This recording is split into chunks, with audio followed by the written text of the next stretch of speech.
All right, I want to go back to this thing about God doing exceeding abundantly above all that I can ask and all that I could even think. Golly, that's huge. That's big.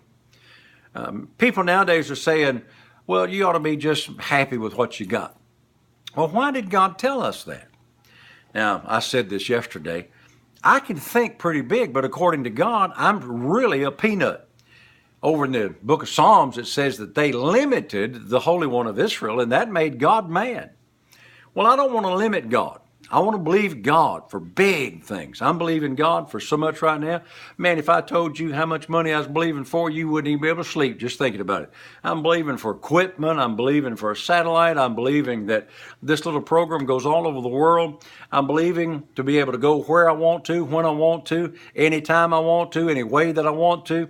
I'm believing for the best. I don't believe God wants me to just get by like I told you the other day. I'm believing for a new airplane. I want to go 500 miles an hour. I'm not satisfied with 210 miles an hour, which is a lot better than 55. Or you can go out and get on a donkey and drive across town on your donkey and you'll get there, but you won't be real smart for doing it. What I'm telling you is God is not limited to what you already have. Neither is He limited to how much you can think.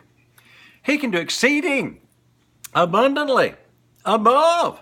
I mean, let's say you're believing God for $1 million. That blows a lot of people's mind. But God can do exceeding abundantly above that. I mean, that's a very small thing to our God. You got a little sniffle in your nose. And, well, can God heal a sniffle? He can do exceeding abundantly above that.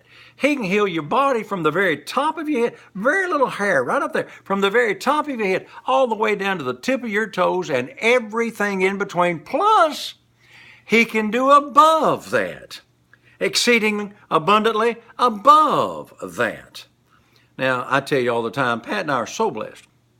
We're blessed. We're still in love. We still like each other. Our bills are paid.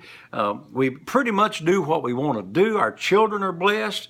They're all married now, doing well. My grandchildren are blessed.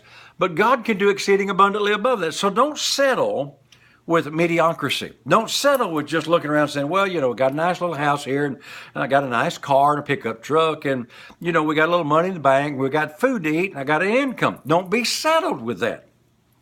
Years ago, had a guy call me one time, said, how you doing, Frank? I said, I'm blessed. He said, well, really, how's it going? I said, look, I got a job, I got all my teeth, I got all my hair, I'm blessed. I'm not satisfied with a job and teeth and hair. I want to get over into the abundant life that Jesus promised me, and He also promised it to you. Hey, don't limit God anymore. Stretch out there with your faith. Go to the Word, find out what God wants you to have, and He can do exceeding abundantly above all that you can ask or think. Remember today, Jesus is Lord, and thank God the Word works.